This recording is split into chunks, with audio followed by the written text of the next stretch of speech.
Hi, I'm Jack, and I'm quickly going to summarise the European Super League, which was announced on Sunday, and why it's caused such a stir. So, as you know, around 11 p.m. on Sunday, 12 European clubs, including 6 from the Premier League, 3 from Italy, and 3 from Spain, announced that they were splitting from the rest of European competition and setting up their own league called the European Super League. The league would consist of 20 teams, including those 12, 3 we don't know about, and 5 who get in based on merit. They'll play European matches midweek, like the normal competitions we have, Champions League and the Europa League. But the crux is those 12 teams, perhaps 15, we don't know, the other 3, wouldn't be relegated. They would be in that competition all the time.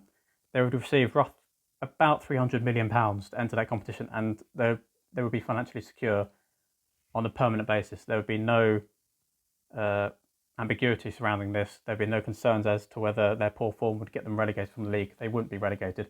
And that's partly why it's caused such a stir. UEFA, FIFA, domestic competitions such as the Premier League, La Liga, Serie A have all voiced outrage over this. UEFA president recently called it a spit on fans and the rest of Europe and said that UEFA is surrounded by snakes, essentially. There's a lot of bitterness and a lot of anger over this. It's a proposal at the moment, but stocks in the US for clubs like Manchester United have risen based on the possibility that this will become a league. The 12 clubs who set up this new Super League did not consult FIFA or UEFA. They've just gone ahead and done it.